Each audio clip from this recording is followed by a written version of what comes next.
Welcome, everybody. I'm glad you're here today. This is going to be kind of a fun way to get to know LivePlan, sort of it's like the behind the scenes LivePlan. What you've been working in right now is the template, and eventually this template is going to be turned into a very professional looking document, much like the growth plans, the sample ones that you looked at in the room in the beginning. Actually, they'll be nicer than that, I think, than those. So we're going to take this step by step. And this is just as a reminder, this is LivePlan, this page that we're looking at. And this was in module 1, you and your business and the resource map. And so when you first got it, all these columns, except for the one on the far left that says resources, but the what I have, the what I need, the action steps were all blank. And so here you began filling things in. And some of these sections in the template are just bullet points or prompts, and to help you begin formulating your thoughts. And in the final document, you're going to take this information and turn them into sentences. So right now, there's just words and phrases.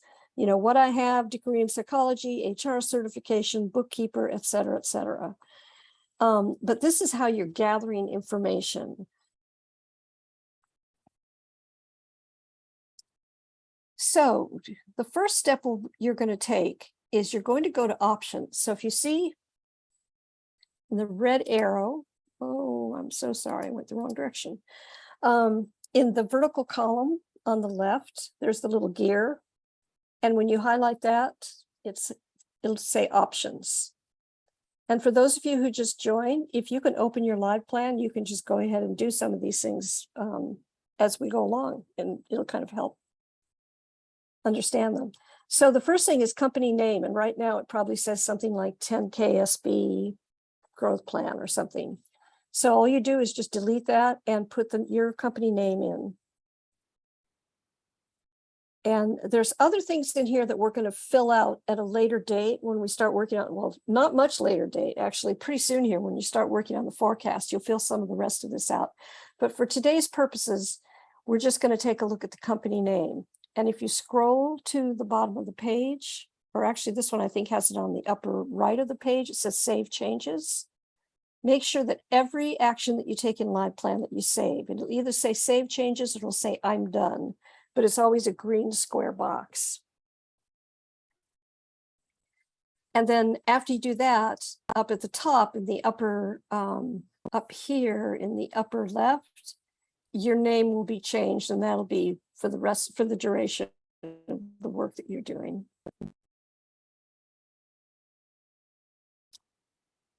So you've changed the company name, and now something this is an area where you're going to do a lot of work. It's called download and print.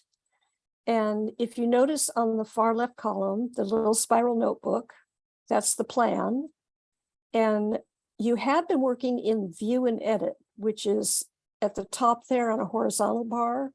It says view and edit, outline, download and print, and comments. When you're typing in your template, you're working in view and edit, but now you're going to go over to where it says download and print and click on that, and this page comes up.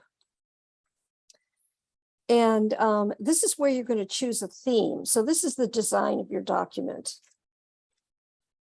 And if you scroll down, oh, I'm giving you a caution. Before you do anything else, you should, no matter how far along, even like today, if you go to that download and print page, I'm going to go back to it. And you see on the right here, it says export your plan to Word. It's a good idea to do that, because that way everything you have in there is saved. And so if you make any changes and you make a mistake, you haven't undone anything. This is especially important before you do the final polishing of your template, because the final polishing is going to involve some deleting of some things, and you don't want to delete anything that you don't have saved somewhere. So you can do this as many times as you want, and just delete the old versions and keep the updated versions. as you save it, if I were you, I would number it or give it some kind of indication, date it or something, so you know what to look at. Okay, then the next thing we're going to do is if you scroll down that page, there's a button that says change. And that would be below the large page that says Garrett's Bike Shop. And so when you click change, you see up here at the top, here are a lot of different styles that you can choose from. I think there's about 10 styles in all. And what you do is you'll scroll to the right to see all of the styles. And you choose one. And I chose one for the purposes of this today called Seattle. So I clicked on it.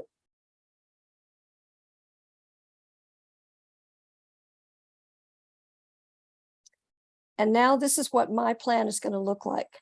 The cover page is on the left there where it says Garrett's Bike Shop. And then on the right are what all the interior pages are going to look like. They're going to have that bar of the lime green across the top, and they're going to have this font and these colors and so forth. So this gives you an idea of what the choices you made. Now, if I didn't like that choice, after I looked at this, I could get rid of it. I could go back, go up, pick another style, try that one out and see how I liked it.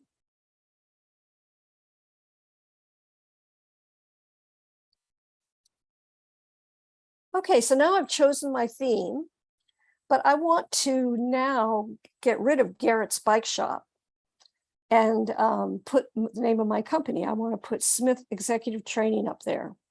So I go over here to the right and I choose cover page and click on that. And when that opens up, it says design cover page. So now I have used, it tells you here you can put a company logo on, but only some of the styles. And I decided that I was going to use Seattle, but now I can't have a logo. I would have to go and use Springfield. I guess it's the only one that you can put a logo on. But put your company name in there, type it in, put a slogan or tagline if you like, put your company website. If I were to be able to scroll down on the screenshot, you'd also be able to put in your contact information, your name, your email, your phone number, your website address. And there's also a box to click if you'd like a confidential message put on there. And that way on your cover page, it'll say confidential. And of course, save everything you do.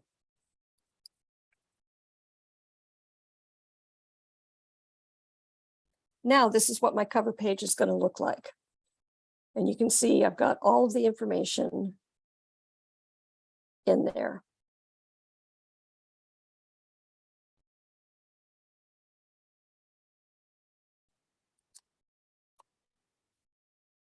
Okay, so the next step is that you want to really begin pulling the information that you created in here out and turning it into paragraphs and getting rid of some of the instructions and so forth. So, I was going to show you other things that change automatically for you because some of this does happen automatically. So on this page, you see where the arrow is pointing on the column on the left, not the far left, but the second left. These are what we call chapter headings, and this is in your template. And this is every week you're following each one of these modules. And you have class, you work in LivePlan, you fill out these things. But when you have chosen your theme, this is how went too far. This is how it will automatically look in the end, just that one column. So as you see, it puts a nice table of contents in there.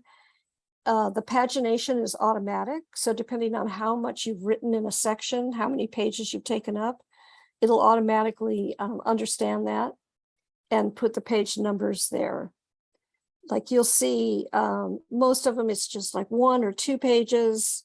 You go down to risk assessment is on page 10 and social value exercise is on page 14 because you wrote so much under risk assessment and so forth.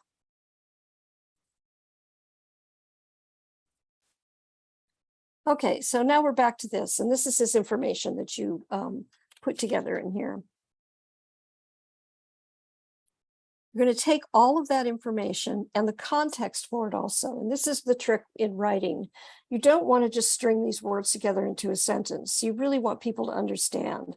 So what you may want to do is start your sentences out, like for human resources, I have a degree in psychology, HR certification, I've got a bookkeeper, I've got CPA, attorney, etc. However, what I do need to acquire in order to accomplish my growth opportunity is an executive assistant, operations manager, etc. And this is what it'll look like. Now you're still working in the template, but here what you've done is turn just those words and phrases into sentences, and they contain all of that information that you just listed there. And you'll see below this, that was the human resources. And now below is the organizational resources, company culture, systems, etc. And here I haven't changed it. I haven't filled it in yet. Nothing's happening. So now you've written these 2 paragraphs that are describing your resources. What is that going to look like in your final template? Oops, I see what I did.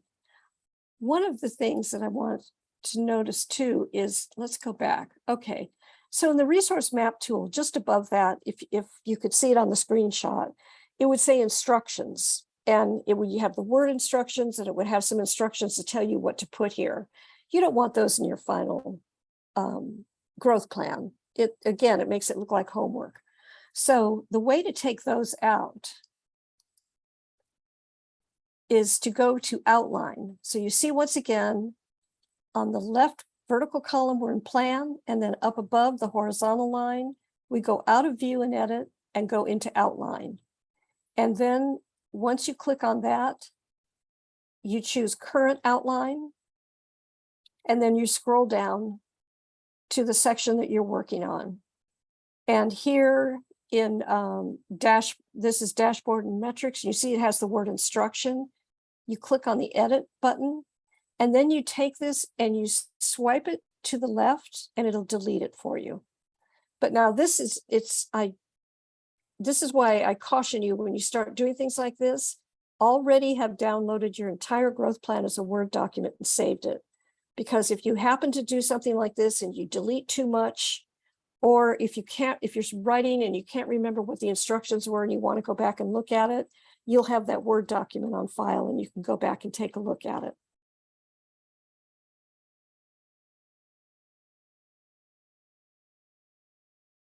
So now going back to this, which was your template, and this is where you turned all those words into paragraphs. And now this is what it's going to look like in your final document. You'll see it's nice and clean, professional looking. You don't have the instructions. You don't have the chart or the text boxes, anything like that. You've gotten rid of all of it.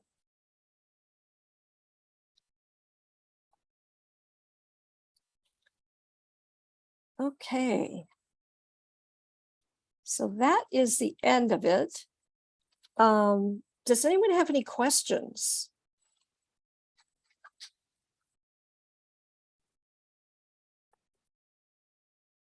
I didn't go into it because it is sort of a separate instruction, but part of this also, if you do your forecast in LivePlan, which actually I can't really show it. If you were to do your forecast in LivePlan, you would click on the forecast button, which is also in the left vertical column. It's a little piggy bank. And you'd work in that, and that too is a template. And we're going to walk you through that. And there's actually a really good Brainshark in how to do that as well. So if you choose to use that version of it, you'll get all your numbers filled in, do all the work on it. But then what will happen in your final version of your growth plan, that template does not show up in there. But what happens is that it automatically builds your 3 financial statements, both annually and monthly, and attaches those to the back of your growth plan. So that's another automatic device that LivePlan does. There is another template. It's an Excel spreadsheet, which is also a terrific way to do forecasting. It's something that Babson College developed for the program, and it's all the cells are formatted. And again, there's both a video about it, and we'll talk about it in class. But it's a really good tool as well to do forecasting. Both of them forecast your growth plan and your current business separately, and then they join them at the end so that you can see the effect on them. Both of them create financial statements. The Excel template also creates financial statements in common size, which we just talked about last week. The Live Plan does not do that. However, the Excel does not connect to your Live Plan document. So if you use it, you will just turn it in as a separate piece along with your final document.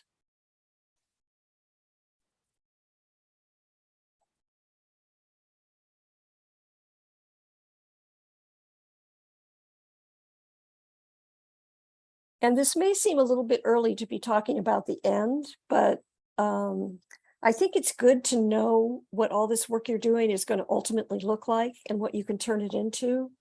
So, you know, this, as you know, this session is being recorded. And so later on, as you get further along and we get closer to graduation, you may want to go back and watch this again, just to help you take all the steps to turn this into a nice looking document.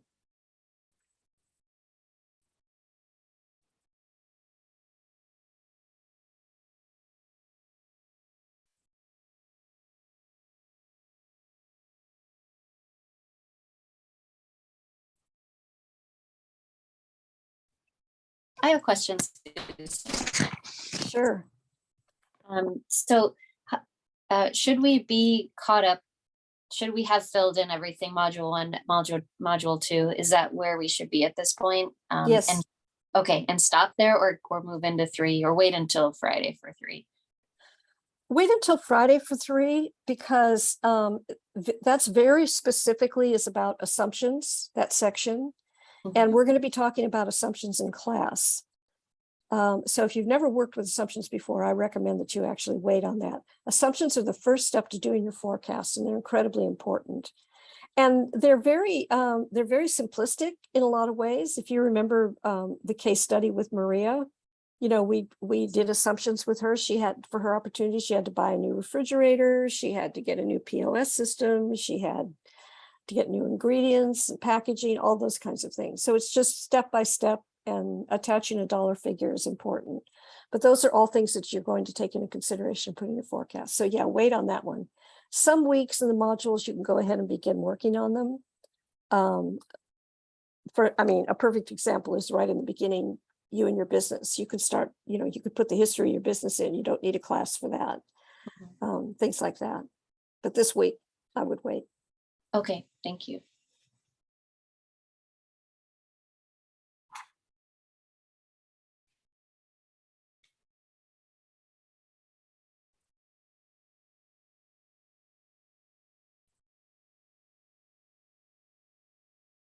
Okay, I think there maybe are no more questions. In that case, we'll send you on your way. And thanks for stopping by. Thank you, Susan. Appreciate it. You're welcome. Bye, everyone.